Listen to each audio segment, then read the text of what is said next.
നമസ്കാരം. UK വാർത്തകളിലേക്ക് സ്വാഗതം. UKയിലെ റെഡിച്ചിൽ തൊട്ടടുത്ത ദിവസങ്ങളിൽ മരിച്ച അനിൽ ചെറിയാൻ, സോണിയ സാറ ദമ്പതികൾക്ക് UKയിലെ മലയാളി സമൂഹം അന്ത്യാഞ്ജലി നൽകി. കഴിഞ്ഞ ദിവസം അവർ lady of mount Carmel RC ചർച്ചിൽ നടന്ന പൊതുദർശന ശുശ്രൂഷകളിൽ UKയുടെ വിവിധ ഭാഗങ്ങളിൽ നിന്നും നൂറുകണക്കിന് ആളുകളാണ് എത്തിച്ചേർന്നത്. രാവിലെ 11:45 ആരംഭിച്ച പൊതുദർശനത്തിന് ശേഷം ഉച്ചയ്ക്ക് 2 റെഡിച്ച് ബെറോ സെമിത്തേരിയിലാണ് സംസ്കാര ശുശ്രൂഷകൾ നടന്നത്. തുടർന്ന് ഇരുവരെയും പ്രാദേശിക കൗൺസിലിന്റെ പ്രത്യേക അനുമതിയോടെ ഒരേ കല്ലറയിൽ അടക്കി. ഇരുവർക്കും വിട ചൊല്ലാനായി ഉത്തരാടനാടിൽ തിലക്കുകൾ മാറ്റിവെച്ചാണ് മലയാളി സമൂഹം റെഡിച്ചിലെത്തിയത്. സംസ്കാര ശുശ്രൂഷകൾക്ക് ബെത്ലഹേം ഹോളി ട്രിനിറ്റി ചർച്ചിലെ സിബി മാത്യു മുഖ്യ കാർമ്മികത്വം വഹിച്ചു. റെഡിച്ചിലെ മലയാളി സംഘടനയായ KCE ആണ് സംസ്കാര ശുശ്രൂഷകൾക്കുള്ള ക്രമീകരണങ്ങൾക്ക് നേതൃത്വം നൽകിയത്. സംസ്കാരത്തിന് വേണ്ടി വരുന്ന ചെലവുകൾക്കുള്ള തുക KCE തന്നെ കണ്ടെത്തി നൽകുകയായിരുന്നുവെന്ന് KCE പ്രസിഡന്റ് ജെയ് തോമസ്, സെക്രട്ടറി ജസ്റ്റിൻ മാത്യു എന്നിവർ അറിയിച്ചു. നീണ്ട 12 വർഷത്തെ പ്രണയത്തിന് ശേഷം ഒന്നിച്ച് ജീവിതം തുടങ്ങിയ അനിലും സോണിയയ്ക്കും അപ്രതീക്ഷിതമായ സാഹചര്യങ്ങളിലാണ് ജീവൻ നഷ്ടമായത്. അലക്സാണ്ട്ര NHS ആശുപത്രിയിലെ നഴ്സായിരുന്ന സോണിയയുടെ ആകസ്മിക വിടപാടിൽ അനിലിനെ ആശ്വസിപ്പിക്കാൻ റെഡിച്ചിലെ മലയാളി സമൂഹം ഏറെ പ്രയാസപ്പെട്ടിരുന്നു. ധാരാളം സൗഹൃദങ്ങൾ കാത്തുസൂക്ഷിച്ചിരുന്ന അനിലിന്റെ അടുത്തേക്ക് നിരവധി പേരാണ് സോണിയയുടെ മരണത്തെ തുടർന്ന് ആശ്വാസവാക്കുകളുമായി എത്തിക്കൊണ്ടിരുന്നത്. എന്നാൽ ഇതിനിടയിൽ അനിൽ ജീവൻ വെടിയുമെന്ന് ആരും പ്രതീക്ഷിച്ചതല്ല. ഇരുവരുടെ താമസ സ്ഥലത്തിന് അടുത്തുള്ള ആളൊഴിഞ്ഞ സ്ഥലത്ത് തൂങ്ങി മരിച്ച നിലയിലാണ് അനിലിനെ കണ്ടെത്തിയത്. പുലർച്ചയോടെ മക്കൾ ഇരുവരും ഉറങ്ങവേ വീടിന് പുറത്തുപോയ ശേഷമായിരിക്കാം അനിൽ ആത്മഹത്യ ചെയ്തതെന്നാണ് പ്രാഥമിക നിഗമനം. താൻ ഭാര്യ സോണിയയുടെ അടുത്തേക്ക് പോകുവാണെന്നും മക്കളെ നോക്കണമെന്നും വ്യക്തമാക്കിയുള്ള സന്ദേശം സുഹൃത്തുക്കൾക്ക് അയച്ച ശേഷമായിരുന്നു ജീവനൊടുക്കിയത്. ഇത് കണ്ട സുഹൃത്തുക്കളും അയൽവാസികളും ചേർന്ന് നടത്തിയ തിരച്ചിലിലാണ് മൃതദേഹം വീടിന് പിറകുവശത്തുള്ള ആളൊഴിഞ്ഞ പറമ്പിൽ കണ്ടെത്തിയത്. 2.5 വർഷം മുൻപാണ് സോണിയയും കുടുംബവും UKയിലെത്തിയത്. UKയിൽ എത്തുന്നതിന് മുമ്പ് കോട്ടയം മന്ദിരം ഹോസ്പിറ്റലിലെ നഴ്സിംഗ് കോളേജിൽ ട്യൂട്ടറായും സൗദിയിൽ നഴ്സായും ജോലി ചെയ്യുകയായിരുന്നു സോണിയ. വിവിധ സ്വകാര്യ മോട്ടോർ വാഹന ഡീലർഷിപ്പ് സ്ഥാപനങ്ങളിൽ ജോലി ചെയ്തു വരികയായിരുന്നു അനിൽ. മികച്ച ജീവിതം സ്വപ്നം കണ്ട് ഏറെ പരിശ്രമങ്ങൾക്ക് ഒടുവിലാണ് ഇരുവരും UKയിലെത്തിയത്. എന്നാൽ അതൊടുവിൽ ഇത്തരത്തിൽ അവസാനിച്ചതിന്റെ തേങ്ങലിലാണ് UKയിലും നാട്ടിലുമുള്ള ഇവരുടെ ബന്ധുക്കളും സുഹൃത്തുക്കളും. വർഷങ്ങൾ നീണ്ട പ്രണയത്തിനൊടുവിൽ ജീവിതത്തിൽ ഒരുമിച്ച ഇരുവരെയും ഒടുവിൽ മരണത്തിലും ഒരുമിച്ചപ്പോൾ ഇരുവരെയും മകളായ ലിയ 14 വയസ്സ്, ലൂയിസ് 9 വയസ്സ് എന്നിവരാണ് തനിച്ചായത്. UKയിലുള്ള ബന്ധുക്കളുടെയും സുഹൃത്തുക്കളുടെയും കരുതലിലും സംരക്ഷണത്തിലുമുള്ള ലിയും ലൂയിസിനും UKയിൽ തുടരാനുള്ള സാഹചര്യം ഒരുക്കുമെന്ന് KCE ഭാരവാഹികൾ അറിയിച്ചു. വാർത്തകൾ കേൾക്കുന്നതിനോടൊപ്പം നിങ്ങൾ ഈ ചാനൽ കൂടി സബ്സ്ക്രൈബ് ചെയ്യുക. നമുക്ക് അടുത്ത വാർത്തയിലേക്ക് കിടക്കാം. ഇംഗ്ലീഷ് ചാനലിൽ കിടക്കാൻ ശ്രമിക്കവേ 8 അനധികൃത കുടിയേറ്റക്കാർ മുങ്ങി മരിച്ചു. ഫ്രാൻസ് തീരത്ത് നിന്നും UKയിലേക്ക് യാത്ര ചെയ്യാൻ ശ്രമിച്ചവരാണ് കൊല്ലപ്പെട്ടത്. UKയിലെ തീരങ്ങളിലേക്ക് കഴിഞ്ഞ ദിവസം മാത്രം 801 പേരാണ് ചാനൽ കടന്നെത്തിയെന്ന് കണക്കുകൾ വ്യക്തമാക്കുന്നു. ശനിയാഴ്ച 14 ബോട്ടുകളിലായി നൂറുകണക്കിന് പേരാണ് യാത്ര ചെയ്തതെന്ന് ഗവൺമെന്റ് കണക്കുകൾ പറയുന്നു. ഈ വർഷത്തെ 2ാമത്തെ വലിയ യാത്രയാണ് നടന്നിരിക്കുന്നത്. ജൂൺ 18-ന് 15 ബോട്ടുകളിലായി നടന്ന 882 പേരുടെ യാത്രയാണ് നിലവിലെ റെക്കോർഡ്. നോർത്തേൺ ഫ്രാൻസിൽ നിന്നും യാത്ര തിരിച്ച ബോട്ട് കല്ലുകളിൽ ഇടിച്ചു തകർന്നാണ് അപകടം സംഭവിച്ചതെന്ന് അധികൃതർ പറയുന്നു. 51 പേരെ രക്ഷപ്പെടുത്തി 6 പേരെ ആശുപത്രിയിൽ പ്രവേശിപ്പിച്ചു. GP അപ്പോയിന്റ്മെന്റുകൾക്ക് 4 ആഴ്ചത്തെ കാത്തിരിപ്പ് എന്ന റെക്കോർഡ് നിലനിർത്തിയതായി കണക്കുകൾ. ഈ വർഷം ഈ കാത്തിരിപ്പ് വർദ്ധിക്കുകയാണെന്നാണ് റിപ്പോർട്ട്.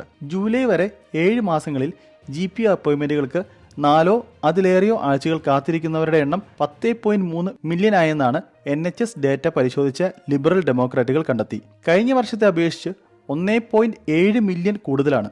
കഴിഞ്ഞ വർഷത്തെ അപേക്ഷിച്ച് 1.7 മില്യൺ കൂടുതലാണിത്. ആ ഘട്ടത്തിൽ 8.6 മില്യൺ അപ്പോയിന്റ്മെന്റുകളാണ് 4 ആഴ്ചയിലേറെ എടുക്കുന്നത്. ഈ വർഷവും കണക്കുകൾ സമാനമായ തോതിൽ തുടരുകയാണ്. ഇത് ആവർത്തിച്ചാൽ 4 ആഴ്ചയിലെ റെക്കോർഡ് 17.6 മില്യൺ ആവുമെന്നാണ് കരുതുന്നത്. ചില മേഖലകളിൽ 11 GP അപ്പോയിന്റ്മെന്റുകൾക്കും 4 ആഴ്ചയിലോ അതിലേറെയോ വേണ്ടി വരുന്നതായി NHS ഡേറ്റ വ്യക്തമാക്കുന്നു. ഗ്ലോസ്റ്റൻഷെയറിലാണ് 4 ആഴ്ച കാത്തിരിപ്പ് ഏറ്റവും കൂടുതൽ രേഖപ്പെടുത്തിയത്. 10.1% GP അപ്പോയിന്റ്മെന്റുകളും ഈ വിഭാഗത്തിലാണ് പെടുന്നത്. GPമാർ സമര പരിപാടികളുമായി മുന്നോട്ട് പോകുമ്പോൾ സ്ഥിതി കൂടുതൽ വഷളാകുമെന്നാണ് ആശങ്ക.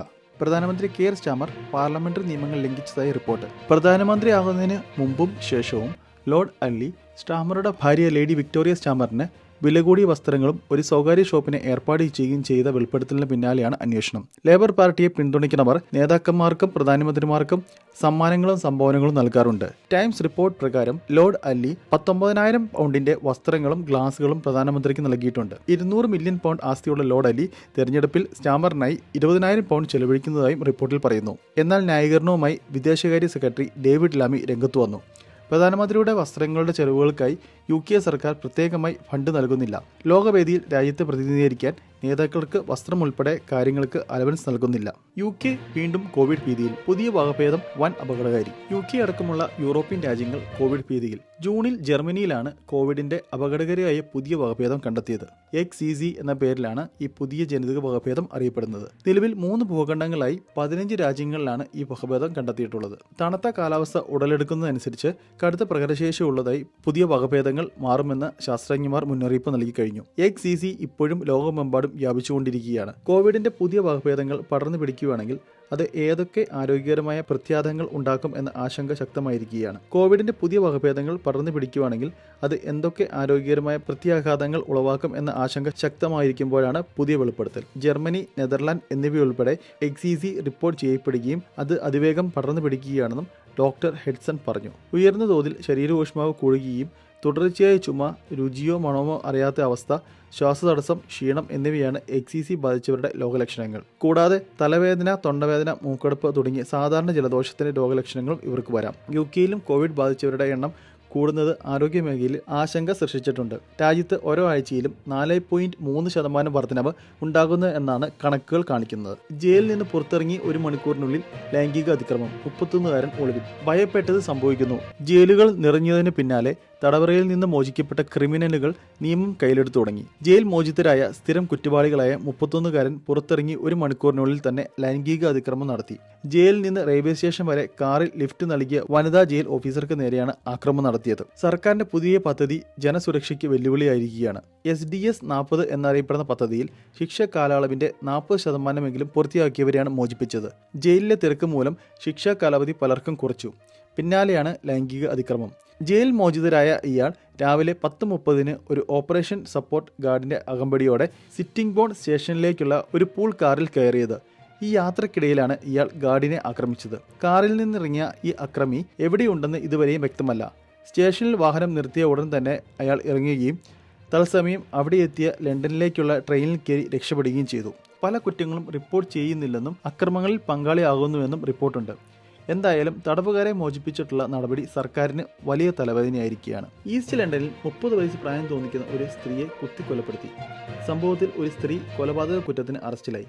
ഇവരെ സഹായിച്ചതിന് മറ്റൊരാളെയും പോലീസ് കസ്റ്റഡിയിലെടുത്തിട്ടുണ്ട്. ഞായറാഴ്ച പുലർച്ചെ 1 മണിക്കാണ് ടവർ ഹാംലെറ്റിലെ ടക്കറ്റ് സ്ട്രീറ്റിലെ ഒരു വിലാസത്തിൽ ഒരു സ്ത്രീക്ക് കുത്തേറ്റതായി പോലീസിന് അറിയിപ്പ് ലഭിച്ചത്. ഉടൻ തന്നെ സംഭവസ്ഥലത്ത് ലണ്ടൻ ആംബുലൻസ് സർവീസ് എത്തിയെങ്കിലും ഇര സംഭവസ്ഥലത്ത് തന്നെ മരണമടയുകയായിരുന്നു. സംഭവത്തെ തുടർന്ന് കൊലപാതകം നടത്തിയെന്ന് സംശയിക്കുന്ന 32 വയസ്സുകാരിയെ പോലീസ് അറസ്റ്റ് ചെയ്തു. കുറ്റവാളിയെ സഹായിച്ചു എന്ന സംശയത്തിൽ 37 വയസ്സുകാരനായ ഒരു പുരുഷനെയും പോലീസ് കസ്റ്റഡിയിലെടുത്തിട്ടുണ്ട്. കൊല്ലപ്പെട്ടവരും അറസ്റ്റിലായവരും ഒരേ വിലാസത്തിൽ താമസിച്ചവരാണെന്നും പരസ്പരം അറിയാവുന്ന ആളുകളാണ് എന്ന് പോലീസ് പറഞ്ഞു. കൊലപാതകത്തെക്കുറിച്ചുള്ള അന്വേഷണം ആരംഭഘട്ടത്തിലാണെന്നും പോലീസിന്റെ പെട്ടെന്നുള്ള ഇടപെടലുകൾ മൂലം അന്വേഷണത്തിൽ കൃത്യമായ പുരോഗതി കൈവരിച്ചുവെന്നും 2 പേരെ അറസ്റ്റ് ചെയ്തതായും ബെൻ ഡലോവ പറഞ്ഞു. ഇതോടെ വാർത്തകൾ അവസാനിക്കുന്നു. നന്ദി, നമസ്കാരം.